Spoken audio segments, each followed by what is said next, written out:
brands. If you think of a toothpaste brand, then you think of one brand, or on a fast food brand, maybe on KFC. And if you think of a sports car, then you also have like something in mind. And this is already one of the key elements of why marketing is important, because marketing gives you gives you awareness of some brands, and this brand you bring in like a choice, and then you decide, okay, which brands you want to go. And also, like if you think of brands like this, they brought, for example, the toothbrush, and it's a very good extension to what they do with the toothpaste, right? Because it makes sense. Without a toothbrush, you cannot brush your teeth. So this was like a very good invention of Colgate. What they also done, very interestingly, they extended their brand to frozen food. Frozen food, you maybe know, like put it in the fridge, and they have, for example, I brought a picture of beef lasagna. It actually is a product in the market, but it didn't work very well.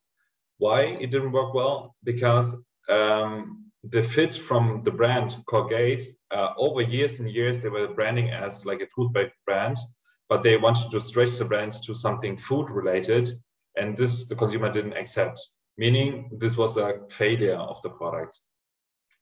For example, the fast food brand KFC, what they've launched and what they extended is bringing chips brand with Lay's cooperation, and the taste is like this original recipe taste.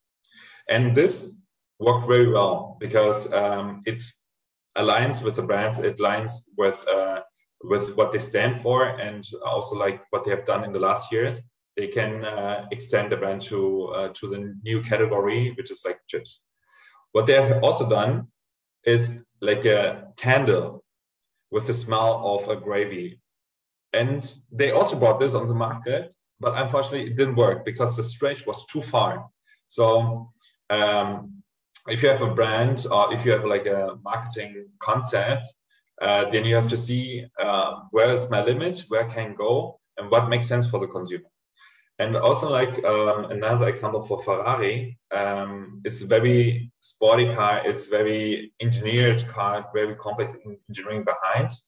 And what they've done is a roller coaster or theme park, and this is actually working pretty well. Maybe in Dubai, they have like a huge park, and although the category is not the same as what they do initially, so they're producing cars, but the values with the theme park, like very fast, very technology driven, very engineering driven, it really fits to the image of Ferrari. So the two key messages I want to give with you is, are you in a relevant set when it comes to brands? So if I'm thinking, okay, I need today to buy toothpaste, then you see, okay, what is my alternatives? What are the brands? And then usually, if you name Colgate, then you are really the name or the brand Colgate is very present. Same as for KFC. I want to eat something today. You can also eat something very basic, but then you decide to go to the KFC, and this is already, which is pretty good, that you have this brand already in mind. On the other side, you also have to see for what your brand stands for. And this is really important because, as you see for Colgate frozen food example, the brand itself is pretty good and pretty well known, but you cannot bring this brand to like very high extensions because then the consumer won't accept, because he has a image of your brand in mind, and you cannot stretch it too much. So these are like some interesting examples why marketing is important, and these are real examples. That's why I thought it's very interesting to bring. And some facts to me. My name is Anushan. I was born and raised in Germany. I'm holding a bachelor's degree in international business. I have holding a dual master degree from Turkey and Brazil. And I worked in international companies like at Henkel, is a German FMCG company which is working internationally. And nowadays I'm working at L'Oreal, the beauty leader in the market. And what I do, like my private, is I like motorbiking. I have very strong interest in brand building and also on consumer technology. So this is, I think, a really good fit to myself. And when I want to start talking about marketing, so what is marketing in general? Most people think marketing is just a brand. So it's branding, but it's not branding. And you will see also my slide, the branding part will come at the end, because in marketing, you have to do a lot more steps before then coming to the branding. Branding is the last part actually you do to bring it to the consumer. But before bringing it to the consumers, you have to do tons of work before. And this is like an interesting concept of Kotler. And this is what marketing stands for. It's creating value for customers and building customer relationship. And this is actually divided in 4 big parts. It's first of all about market and what the consumer wants. So you have to understand what the market is, and you have to understand who your consumer is and what he really wants. Then you design a marketing strategy, and with that, you put a focus on consumer. And at the end, this comes to branding and more other stuff like promotions. And you integrate like a marketing program where you say, okay, who you want to target, how you want to target, with what, is it the price, is it an image, etc. This comes in this part.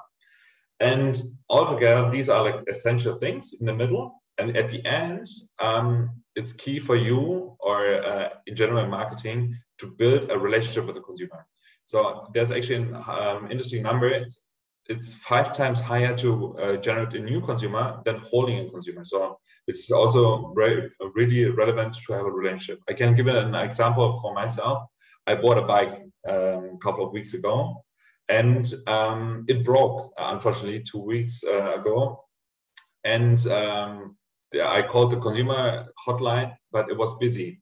So I'm actually frustrated now because I bought a new bike which broke after 2 weeks, but I cannot reach someone from the consumer hotline or consumer service, which is really annoying. And this tells me that for the next time, I will reconsider if I gonna buy a new bike or something related to bikes at the store. So really relevant for the relationship at the end as well. Today, I will focus more on the first 2 parts and a bit go into the data of the 3rd part. The 4th part, I leave it out because our time is unfortunately limited. But what you have to take in mind is be consumer-centric or customer-centric.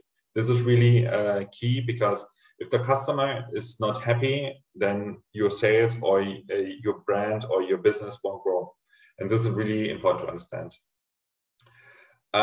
So coming first with the marketplace. So what is a market? Market is a set of actual and potential buyers of a product.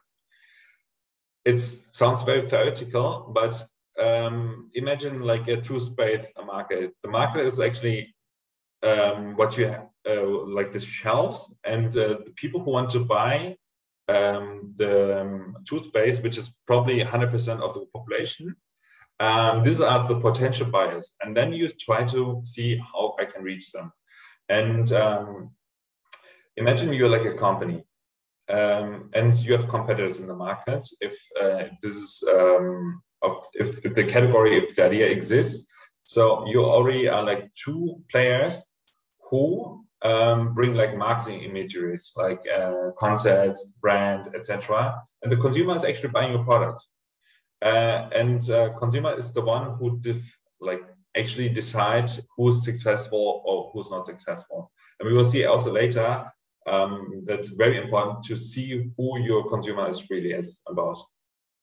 And then you see the relationship. So if the consumer buys your products, you have revenues, you have growth in your company, you have more materials to more marketing and to reach more consumers.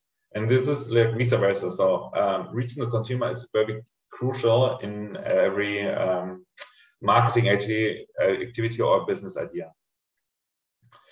So coming to also understanding the market, it's very interesting to see what is the consumer's needs. So first of all, it's like physiological needs. So what, as a human person, we need? We need air, we need water, we need food, we need rest, we need to exercise, etc. So these are basic needs. So if these basic needs are covered, then I go a step further, which is the safety needs. So I want to have a job, I want security, I want to have an insurance plan, I want to have a retirement plan. So what's gonna happen after that?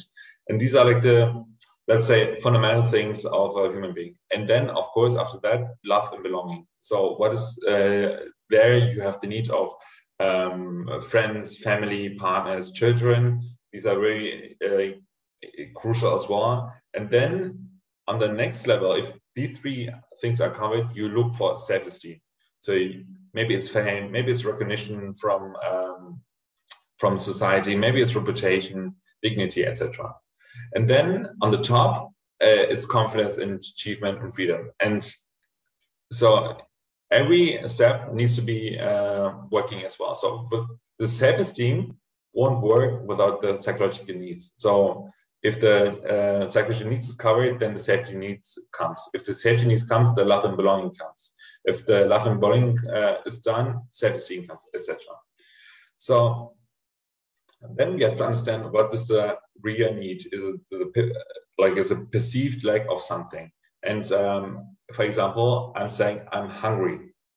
Today I didn't eat food. It was a stressful day, but I'm hungry. I could eat rice, but I want something very fancy, very juicy, because it was a very tough day. I am hungry all day long. I need something to please myself. Then I have a specific desire for a need, and for getting this, I need to also have the money or the means to buy this product. So I could only eat rice, but then probably I'm not happy. But I want something in burger, but I also need the means for that. So buying a product, and this is really crucial to understand this basic concept of what is the need, what is the want, and how can I get it.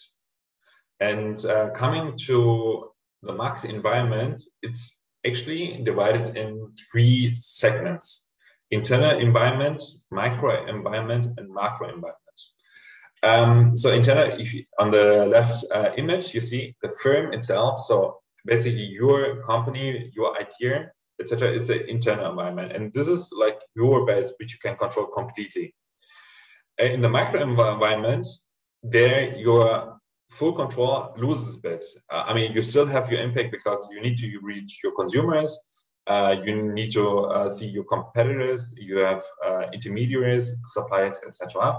These are the micro environment. So you also need to focus on the micro environment, not only on your firm.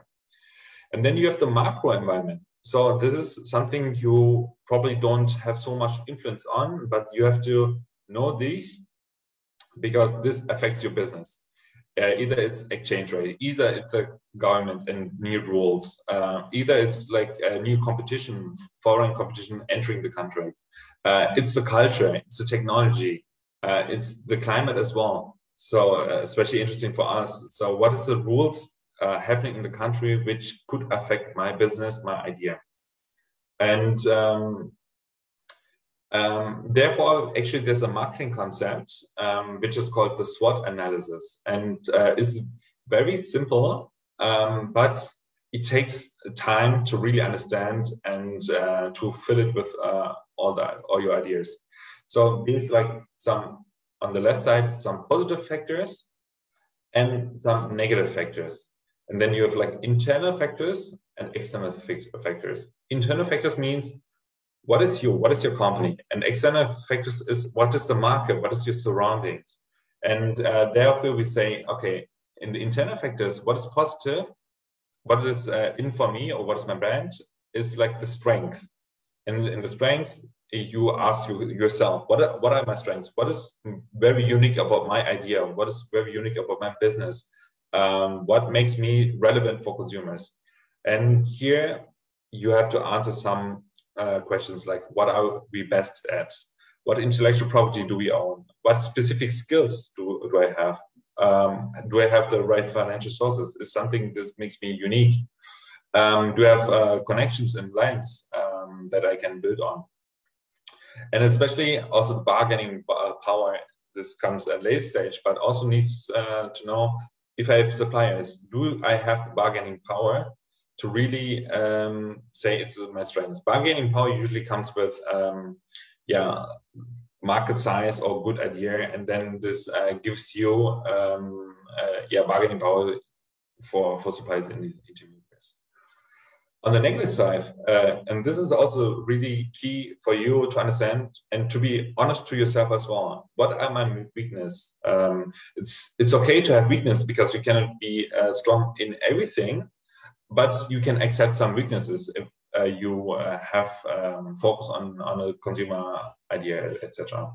So you have to be honest to yourself and say, okay, what are we worst at doing? Is our intellectual property outdated? What training does our workforce lack on? What is our financial position?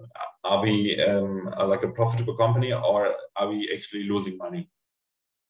And this is something you have to answer. And on the external factors, you focus on opportunities and threats.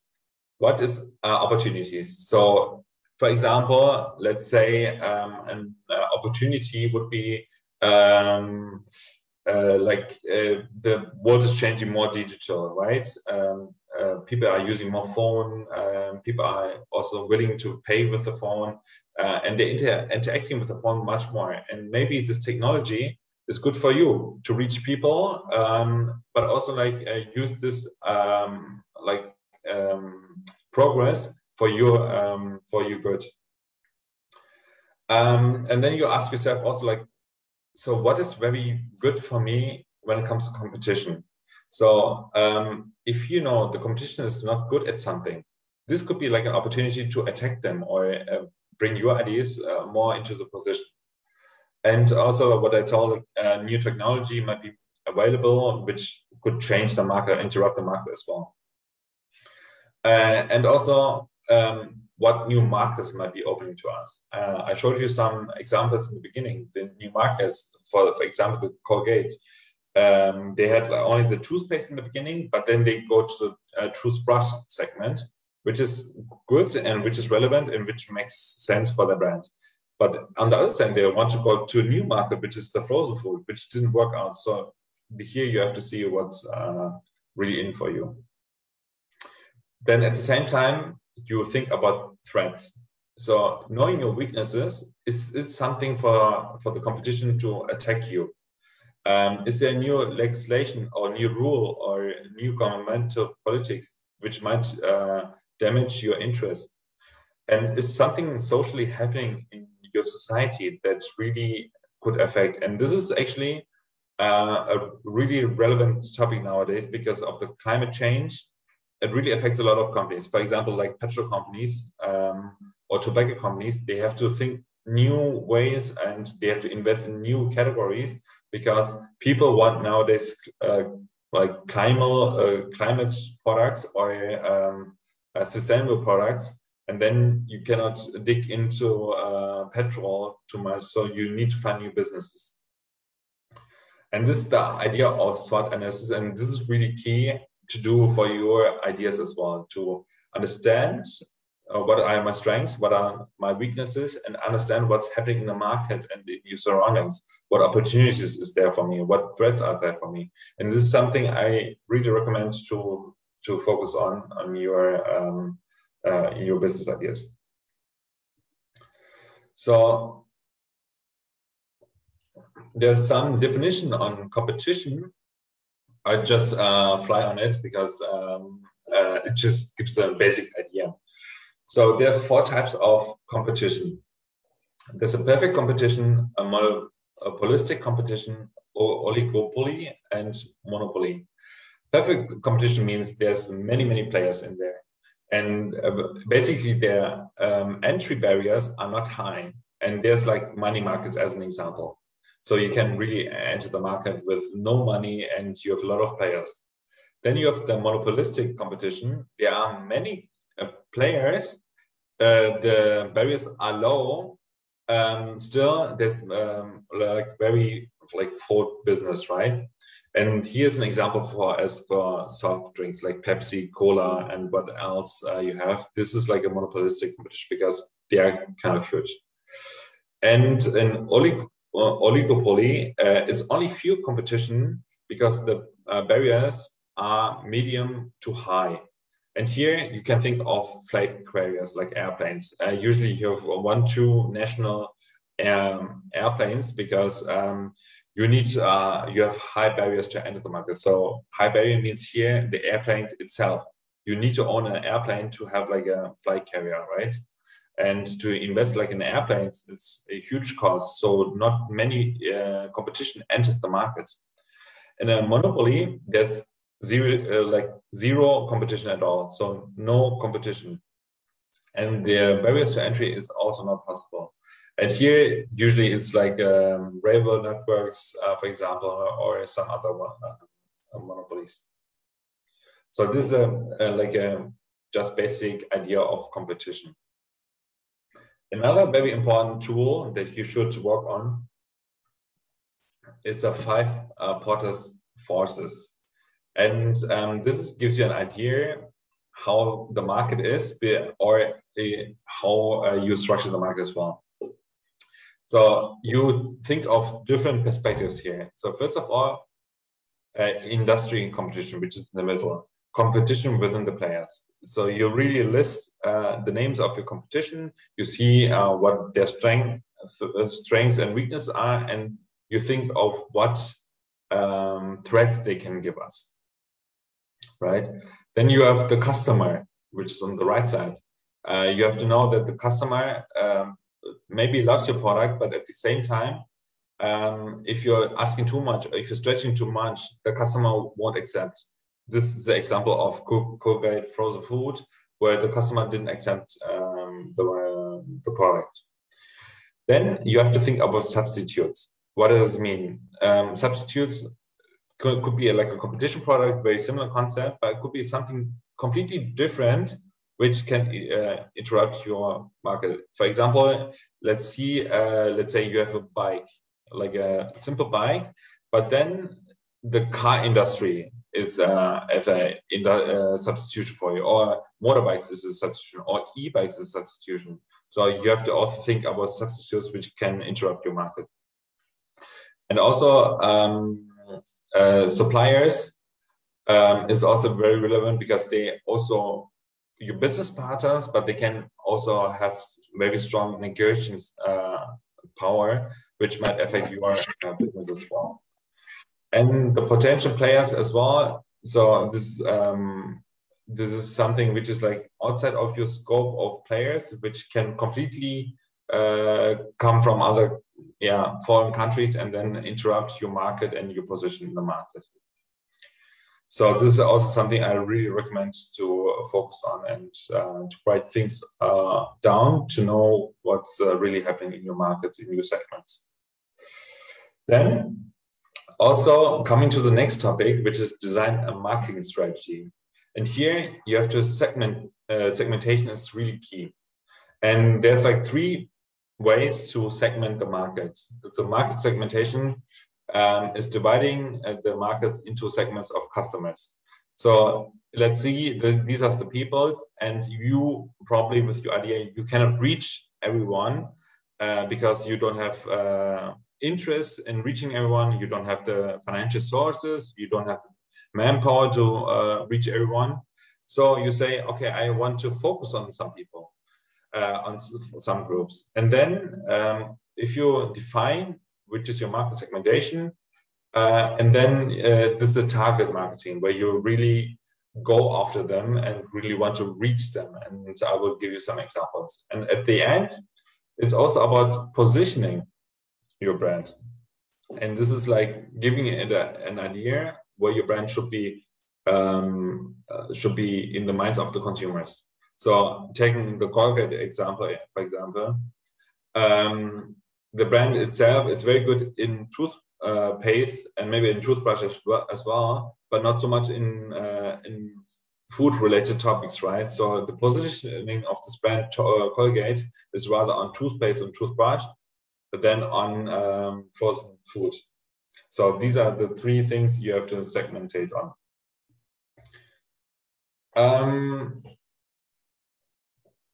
If you look on segmentation types, how can you segment them? There's a geographic segmentation, there's a psychographic segmentation, behavioral segmentation, and demographic segmentation. And what are the advantages?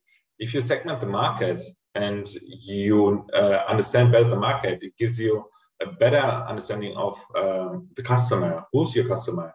You have a better understanding of your competitors. It's for you easier to recognize who's your competition and really combat them or attack them in the market. So it's really relevant to understand this as well. You can allocate your resources more effectively because you will focus on some groups, and it's better than focus on a group than trying to reach everyone, and then actually at the end you don't have a clear target, right? And segmenting the market will also help you to plan your marketing strategies, which is really important at the end of bringing the product to the consumer. And also what an advantage is expanding the market as well at the end. So looking at the geographic segmentation, this is an example of Austria, but you can put it in every context in every country. So you can segment after the world region. So you can focus on Europe or Asia, or you go even more narrow and say South Asia. Then you look for the states, Sri Lanka, India, Thailand. Then you can target by the city, you can target by the neighborhood, or the density of the climate. So the geographic segmentation is up to you, how you want to see the market, or actually not how you want to see the market, but rather how the market is defined. And then you focus on what is interesting for you. Then you have the psychographic segmentation. This is more about lifestyle, it's more about social class, and it's really a bit more the personality-based segmentation. And you have to think what you want to focus on. Is it like more a basic segmentation, or you want to reach something with a higher social class or with a higher lifestyle? And here's a nice example of Swatch, which is a manufacturer of watches. And here they have like a print advertisement, and you see they clearly focus on an active lifestyle. You have like a surfer here, and this is who they want to target on. Then the behavioral segmentation. So you see what occasions they are, what the benefits they're looking for, the user status, the user rates, or the loyalty programs. You have seen probably some loyalty programs from supermarkets or from airplane companies. And this is really relevant to also understand the behavior segmentation. And next, which for me, like very interesting, is the demographic segmentation. Here you can go by the age, you can go by the gender. Maybe you focus on a single household or family households, the income, the race, education, religion, the nationality. So you have like a lot of demographic factors you can target on. And depending on that, also your products at the end, you can develop them or target them better to your clients or to your consumers. And coming to the next topic, target marketing. I was telling you, giving just in a second before, how you can target the group, your target group, who you want to achieve. You can put the numbers there saying, okay, I want to target from 18 to 25, mainly male, with a family, to, I don't know, new perfume, for example. This is good, you can do, but this is very descriptive. And what sometimes misses out is these are like facts, but you cannot really relate to them. Meaning, so how does this person will look like? And I also recommend here So you make 3 consumer profiles who you want to target. And I'll give you an example what we do at L'Oreal.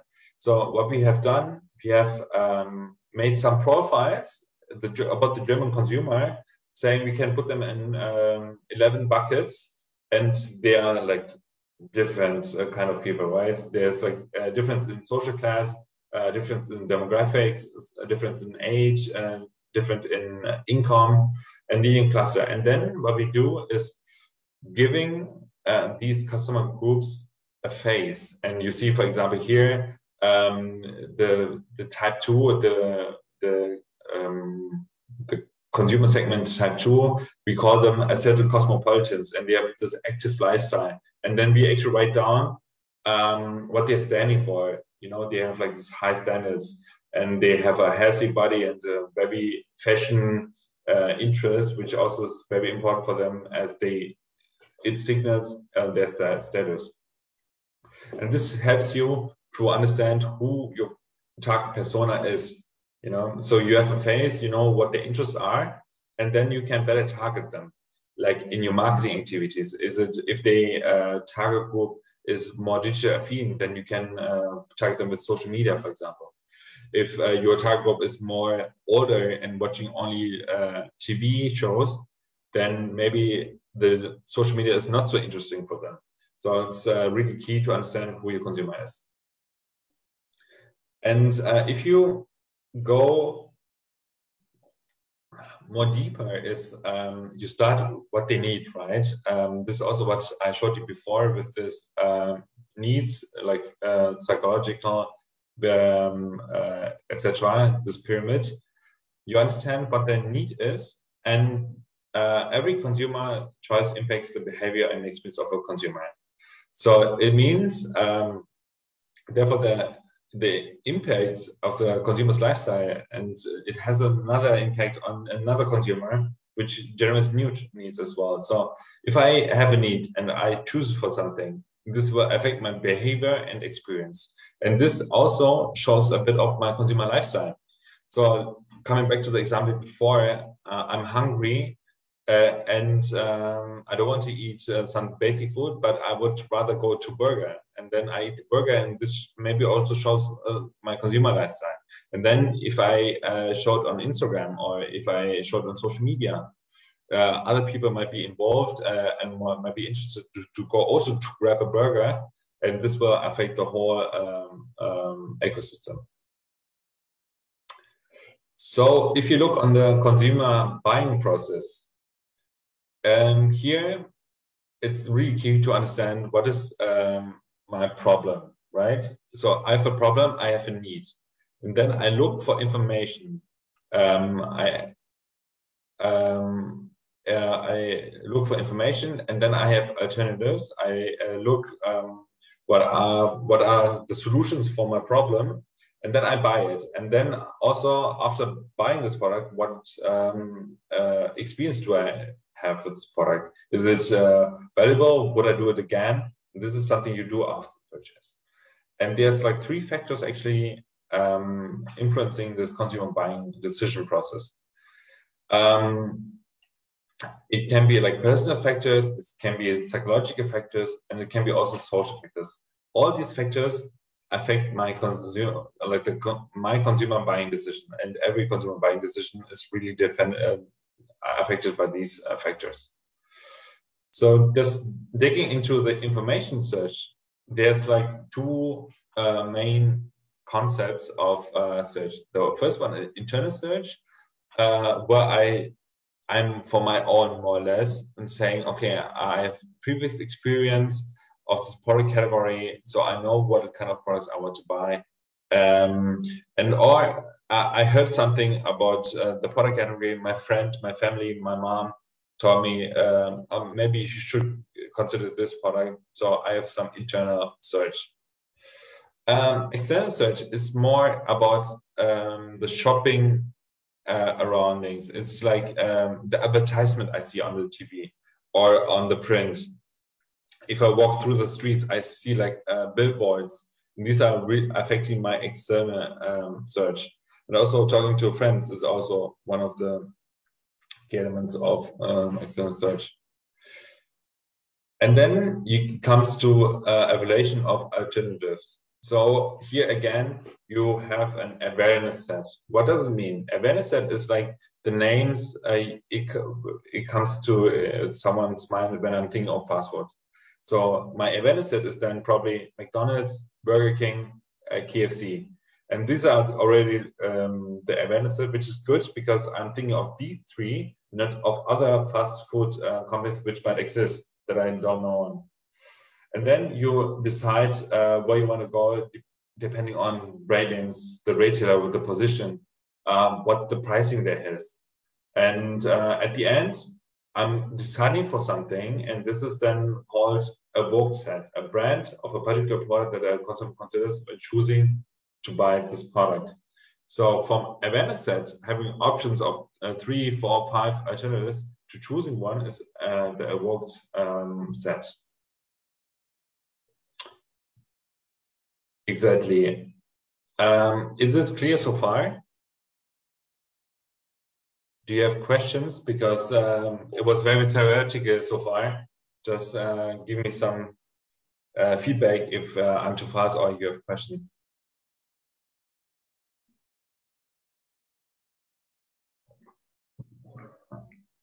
Okay, I assume there's no questions so far. Then I want to grab on the next topic, which is also one of the key elements of marketing mix. So this is the concept called the 4 Ps. And the 4 Ps is something you really need to develop for yourself. And you have 4 questions here. What is the product? For what price? At which place? And which promotion you want to do? So you have a product, obviously. Either it's a service or it's a physical product. What does the function is behind this product or service? Then it comes to the packaging.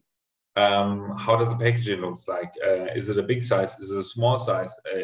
Does it look fancy? Does it look simple? And these are like how you define your product. And then you look at the price. So you say, okay, at what price I want to market this product? Is it like a low-cost product? Is it a high-cost product? And you also need to understand the costs and discounts and the margins behind. Cost is usually your product cost. So if I'm producing this product, what cost do I have? Like from raw materials, like the formula behind, etc., like the cost related to the product. Also like manpower is a cost which drives the price.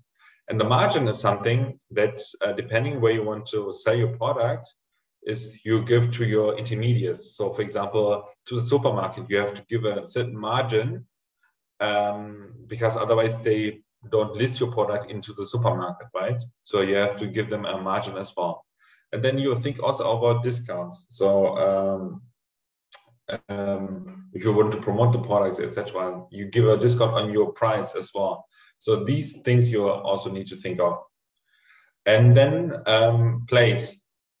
Place is also very important. What is the distribution? What is the logistics behind? And which channels I want to target? Is it really the supermarket, or is it the pharmacy, or is it the wholesaler, or is it like a local market? Giving some examples of FMCG products. So this is also a factor which is really relevant to think of. And at the end, it's about promotion. And promotion is like advertising, sales, and publicity. Advertising is something you create. You have an idea which is consumer relevant, and you make it big. So in this seen as in this Swatch example, where they want to target on an active lifestyle. And this is also key how you define your 4 Ps. Are there any questions on the 4 Ps marketing mix?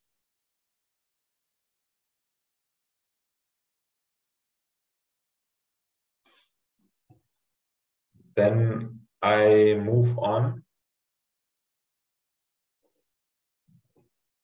to the next topic. So I'm bringing here an example of how organization has different products, and it can really affect the different markets. So one company can sell different products with different marketing mix. So for this example, they have two products or brands. The first one has a different product, different price, a different distribution model or promotion. This is the marketing mix one. And then there's another one having completely different focus, maybe a different product, a different price, etc. And why they're doing this is they want to reach different target groups. So knowing before, we say, okay, I want to reach, let's say, this modern, so high class female. I have a different target group than I want to reach someone else. So you have different products for different target markets. And this is very common in the business, because if you think of Unilever, they have so many brands behind, and they have also, like, from one category, more brands. Maybe focusing quickly on ice cream. If for ice cream, they have 3 different brands like Magnum, Cornetto, and Ben & Jerry's, and they all are ice creams, but they position the market, the brand differently, and asking also a different price, and also have a different distribution model. So they can grab a bigger target group. And with one brand, they only target one target group. With the other brand, they target another target group. Same as for other categories like food or caring products like Dove, Axe, etc. So usually big companies have a lot of brands, and every brand targets a different target group at the end. And this is like one matrix I want to show you how you can segment it and to put like brands different. So you have an X, we call it on the price. On the top you have the high price, on the bottom you have the low price. And then on the left side, you have low quality and high quality. This matrix is an example, and not every X or matrix needs to be like this. It could be different layers here as well. And then you have a brand A, which is more in the middle, saying it rather has a lower quality and like a mid-range price. Then you have brand B, which is really high quality, but also with a high price. And the same goes in the other direction. Brand D, for example, it has the lowest price, but also the lowest quality.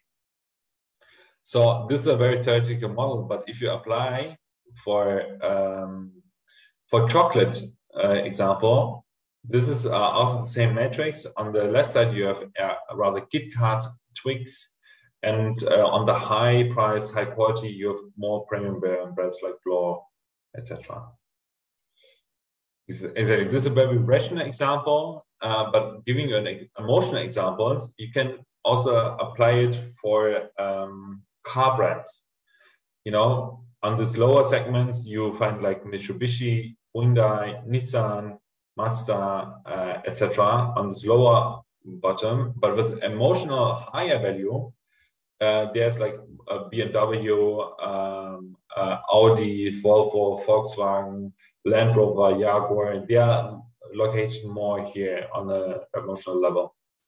So this is something how you position your market. Okay. Then coming to a different topic, if you develop a brand or product, you have to also understand the cycle of the product. And this is also an X. There's a time, another X is the money. So usually in the introduction, you have a first idea and you bring it to the market. Obviously, you don't make so much money because you need this need to build the brand. People need to know what you stand for, what your product is, etc. So you have the introduction period, which is rather low, but then you quickly come into the growth period. In the growth period, your sales climbs up really fast. And this is also the first time you make profit. So if you introduce your product, you cannot expect to make profit immediately. It rather comes at the later point when the sales goes really fast up. Then there's maturity. So in the maturity phase, you have your highest sales and it slowly starts to decline. Still, you make the most profit, but you have to know that if your product is mature enough, the sales, you reach the highest point, and then the decline phase came. And the decline phase will go down, your profit will go down, and the sales as well. But this is normal. This is a usual product life cycle. Here I show you one example. One company has 3 products. So the first product started in 2002. It follows the curve as I showed before, the red one. And then in 2009, 10, and further, it declines. But at the same time, the same company introduced a new product in 2007, which is really going up like a lot. And also like in 2009, they did a new third product, which climbs up as well. So you see, knowing that the product reached their maximum, with product 1, they reached the maximum, which is red. They decided to introduce new products to make like the sales high again. Because if you have only one product, or if you have to improve your product always, otherwise you will lose at some time. And this is a very common example. It's actually Apple. And probably you know Apple. So the red line is the iPod, and in 2007 it came the iPhone, and in 2009 it came the iPad. And this is an example of real life. So also you have to understand what the consumer adoption process is. So first of all is awareness. And this is really key for every new product or new service, the awareness. The consumer needs to be aware what information your product has. And he maybe saw your name somewhere, but he lacks of information. So maybe he had an advertising about a new brand or new service, but he doesn't have the information. He just is aware about this brand. If the consumer, if your communication was successful, he will maybe get interested and say, okay, I know this brand from the TV. Let's see what they're doing actually. And then they look for information about your innovation. And then the third period comes, the evaluation. So here he will consider it if he should try out the innovation, probably with a list of other alternatives as well. But he will see if it makes sense to buy this product. And if he says yes, then he actually buys the product, which is the fourth bucket called trial. The consumer tries the innovation and he is happy about this. If he's happy, then the phase 5 starts, adoption. He decides to buy it, and he will buy more products from you because he's happy with your product. And this is the usual way. So it starts with awareness. He maybe heard it in the newspaper or TV or on social media, but not really interested in the service. But if he's interested, then he will look for information, and then he will evaluate the information and make a decision to buy it and adopt it. Okay. And you can actually put it in the same cycle. This is what I taught you before, like introduction, growth, maturity, and decline. And here is the same with the consumer. So what I taught before, awareness, interest, and evaluation, etc. It comes in the same shape as for the product itself. So innovators are the first consumers at all. The only few, they just try it out. Then you have the early adopters. They are, let's say, they are willing to try out the new products, but still a small number. And the bigger numbers with the most consumers is the early majority and the late majority. And at the end, it fades out, and consumers is not interested in the product. And this is very common for products that at some stage it goes down again. Exactly. And then before I go on to this next topic, do you have questions so far?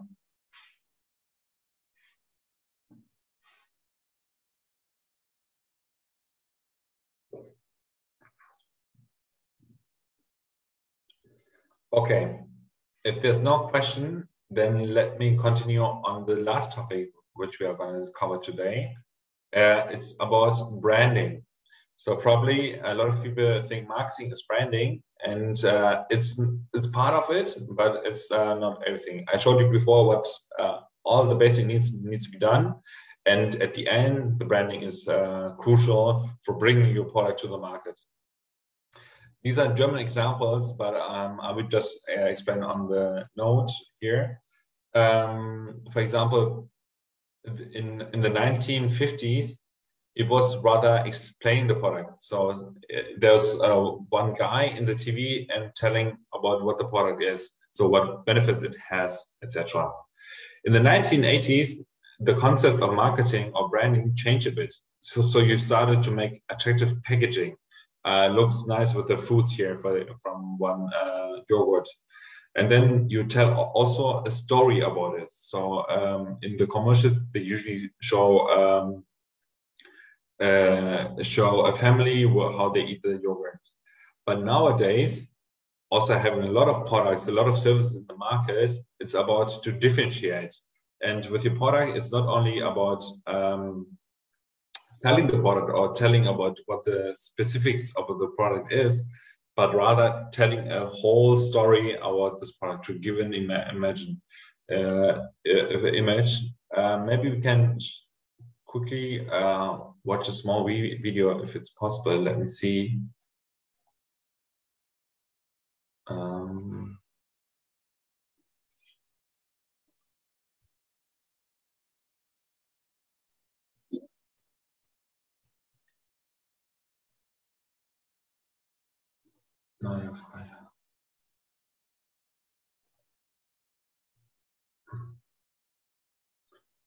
Are you still seeing my screen?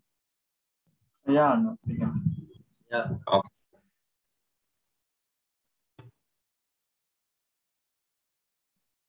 Do you also hear the sound of the video? No, we can't hear. We can see the video, but we can't hear the audio. Okay.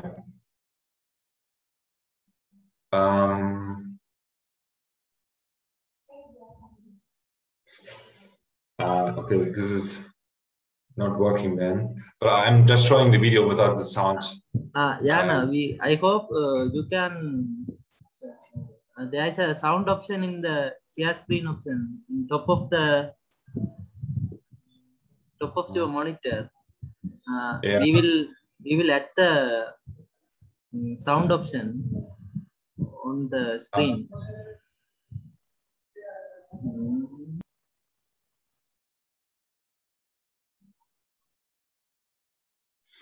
I'm just looking at it, but I'm not finding it.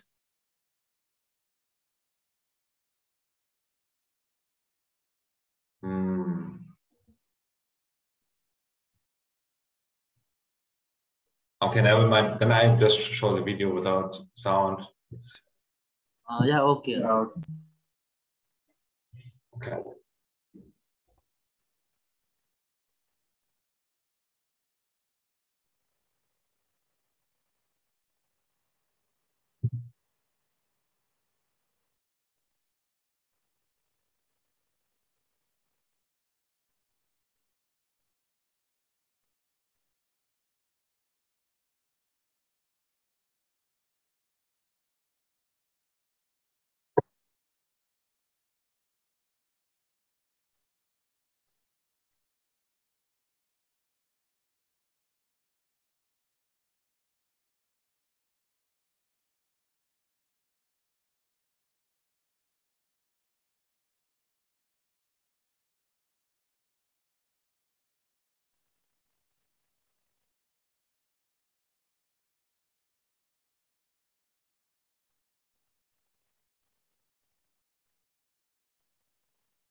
Okay. I'm going back to the presentation. Do you see my presentation again? Yes. Okay. So in this video, unfortunately, the sound didn't work, but what you have seen is it's not about the product anymore. It's not only the product, it's you're telling the whole story about a certain product. So in this video, you have seen a lot of images, a lot of sport activities like lifestyle, etc. And only at the end, they show the product. So, I mean, there's a very special case about Red Bull, but what they want to do is they connect their product to memories and to some activities that the product is not there, the product itself is not actually bringing. So it's just a drink, but it is giving you an imagination that if you drink this drink, you can have this very active lifestyle and you are having adventures, etc. So it's a lot about storytelling nowadays. And it starts already with the logo. So staying with this Red Bull example, they have a very strong logo. So if you see this logo, you already can like identify. And also the name is very unique, Red Bull for energy drink. And it's also registered trademark, so no one can use it. So from the name and the logo, it's also very crucial to send a message. So people, if they see this logo, they usually connect something or make associations with this logo. So it's also to think about the brand name, which is key, and also the logo at the end. And seeing this, it also delivers a brand image, right? It says like perceptions about the brand as reflected by the brand associations had in the consumer memory. So now when I was showing the video, you don't know how the product tastes, right? You know, you didn't see it here, but you have like a certain image of the brand. So you have a very imaginary picture how much adventure, how much fun will bring if you consume this product. So it's a lot of brand image as well. And what they do on the promotion side, they do a lot of corporations, they do a lot of advertising, not for the products, but interestingly, they do a lot of events. So for example, there was an Austrian guy called Felix something, and he was jumping from the from top of the world from a small rocket, and it was completely branded by this product. Here you see a Red Bull, here on his helmet, on his complete suit. It was completely branded with the product, but they didn't show the product. And then also like in Formula One, there's even a Red Bull team where they're sponsoring in. And also like for football, there's even a football club named after this brand. And they are super successful in Austria. In the League One, they are been the champions for several times. So, and also like what they do on the promotion side, they have like this car, which is completely branded with Red Bull. And it's also like very attractive and very differentiating from other promotional activities. And then they give the product for free to try out. So these are all things which are giving you an influence on how the brand is accepted by the consumer. Then on the brand image, there's a high ranking, and probably you know all of these brands: Apple, Google, Amazon, Microsoft, Coca-Cola, Samsung, Toyota, etc. And there's a reason why they're there, because they invest over years and years a certain image what you want to think about this brand, right?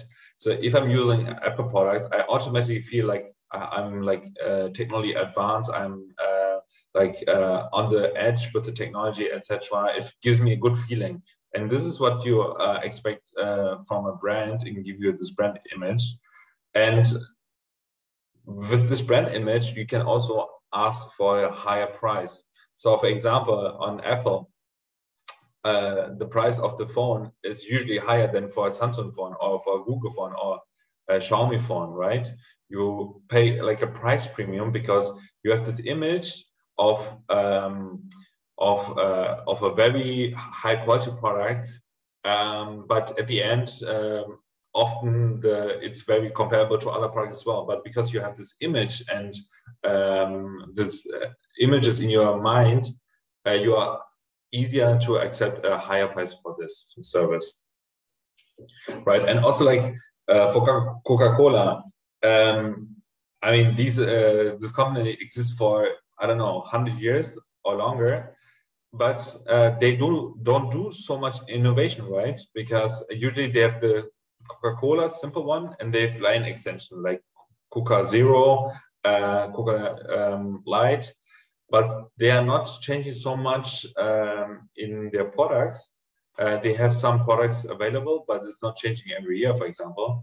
But still, they have this strong campaigns always. So they're very creative, and during the year, there are several campaigns. Like for winter, they have a campaign. For summer, they have a campaign.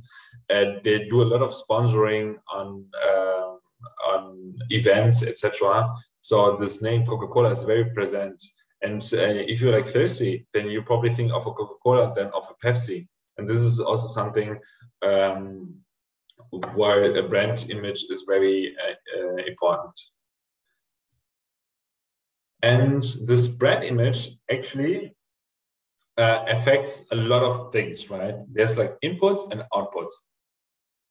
So on the inputs is your duty. It's you are the one who decides how the brand should look like. And it starts with the product itself. So if the product design, if the functionality, if the packaging is nicely done, then you have a certain image on the product itself. Then also the place is very important. Just looking for beauty products, what we do, there's products in the mass market, in the supermarket, but there are also some products on a pharmacy, which is completely different and has a different image on the brand itself. Because in the pharmacy, you would think rather on like a medical, healthy, etc., than on a supermarket brand, right? Same goes with the price. So if you ask for a higher price, then it also gives a reflection on the brand that it's like more premium, more quality, right? Same goes with promotion. If your promotion is nicely done, it has also a positive effect on the brand. Also comes with people, process, and physical evidence, which is shaping your brand and your brand image. The consumer outputs on the other side is like how they can self-image with the product, right? And this is what I told you with the Red Bull example, with the energy drink. If I'm drinking the energy drink, I automatically feel like that I'm having like an active lifestyle. Although knowing that energy drink is full of sugar, I still think it's a healthy thing and it makes me active. Same with the quality. Quality can everyone defines quality with different eyes, but it's like how the product feels, how it's in the formula, how it does it taste, etc. And this is all about quality. Then the cost. The cost is basically the price, right? The consumer, for him, it's a cost, how much he's ready to pay for a certain brand and the brand image. And also what you have to do is like, you have an expectation, right? And this expectation needs to come. Otherwise, you are not satisfied and probably not going to buy this product anymore for the next time. And also, which is worse, you won't recommend it to other companies or to other friends and families. So you have to meet their expectations. And what is also key, the consumer is choosing your brand and your product over other competing brands, right? So it's really for you to focus on your brand, and you have all the inputs on the left side, which affects the consumer's decision at the end. And consumer is the one who buys the product, and he decides which companies, which brands, which products are having success and which not. So far, so clear? Then this would be from my side. Thank you very much for listening. And I know it's a lot of content, but it's I showed you like in a short way what the fundamentals are, and your different concepts of marketing that you need to apply. But this was the whole presentation for now.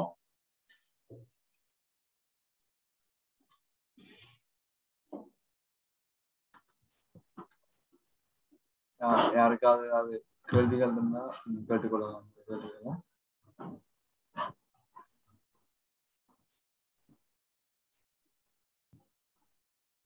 இப்ப எங்கட இலங்கையில நாங்கள் என்ன technique use பண்ணலாம்னு சொல்லி ஏதாவது ஒரு சின்ன ஐடியா மாதிரி ஏதாவது இருந்தா?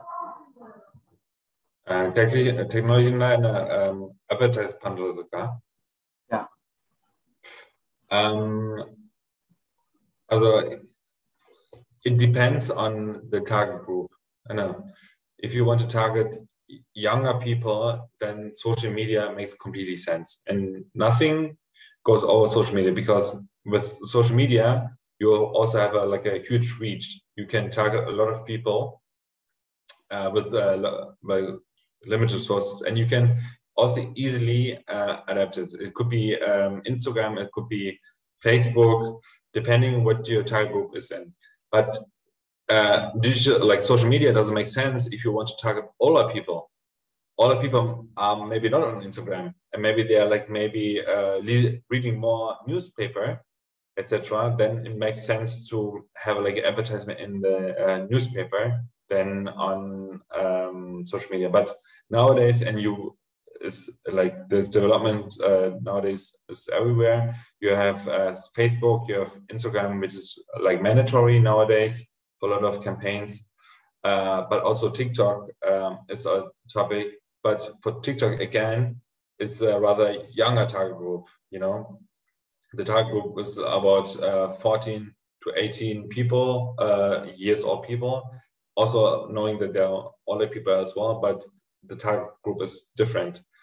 And key being successful on Instagram or Facebook or other social media platforms is your communication.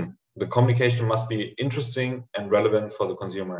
So if it's just a text with a lot of information, then probably a consumer will skip. But if it's a nice visual, it's a nice video or a nice picture, and then you're trying to put like claims on it or some branding, that's okay. This is consumers accept. But if it's full of text, this is probably skipped by the consumer.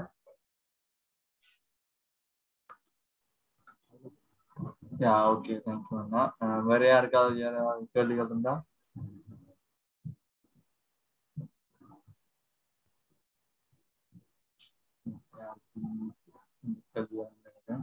Anushan, anything from your side? Anushan, Sorry? Anything from your side to left? Yes, I just want to add, there's a lot of information I gave to do today. I was studying this for several years. I was trying to put some key aspects in 1 hour, and probably you have a lot of questions. And when you start doing this, there's actually a marketing plan which I can send to you, and there you try to fill it out with the ideas you have. Actually, maybe I can show it now quickly. Do you see my screen with a Word document? Yeah. Exactly. This is something we're going to send it to you. And this is basically what I have told in this 1.5 hours, and you try to do it for your own. So you type in your company name, you put all information about business initiatives, target group, who you want to address, product, price, promotion, people, etc. And also like marketing channels, how you want to reach. And it's good for you because you have all information on one hand. And if you have like questions, feel free to contact me, and I can support you and coach you how to do it properly, or I can review as well. Let me know. I'm happy to help. And I hope you could take something from the session, knowing that there's a lot of information, but I hope some concept was clear for you, and happy that you will success.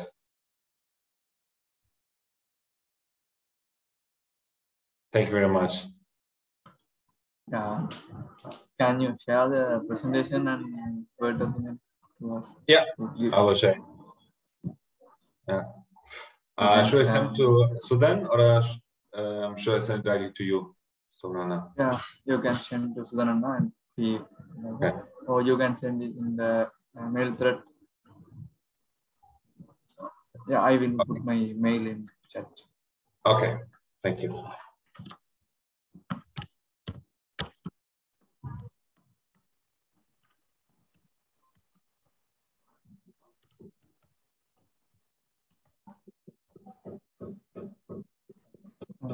Put my, I don't have any question.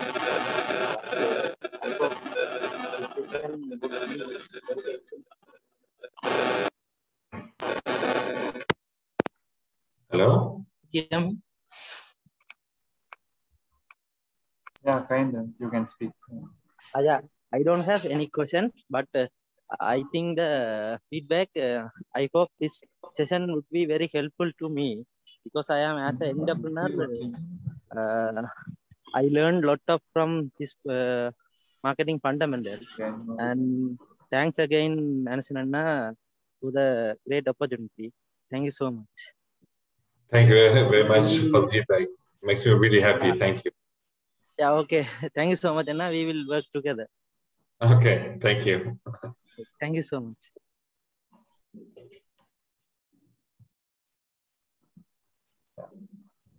Anyone else?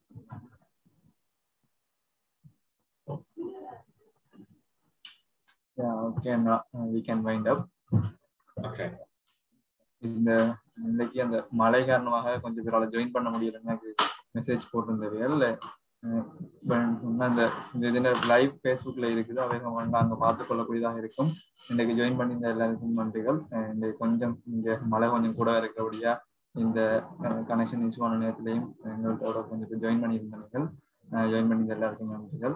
Anusan அவங்களோட டைமை spend பண்ணி ஒரு 1.5 மணி தியானம்ன்றது கொஞ்சம் நேரம் இல்லை 90 minutes எங்களுக்காக spend பண்ணியிருந்ததுக்கும் உங்களுக்கும் எங்களோட கிளைமேத்தோன் ஆர்கனைசிங் கமிட்டி சார்பில் எங்களுக்கு நன்றிகளை தெரிவிச்சுக்கிறோம்.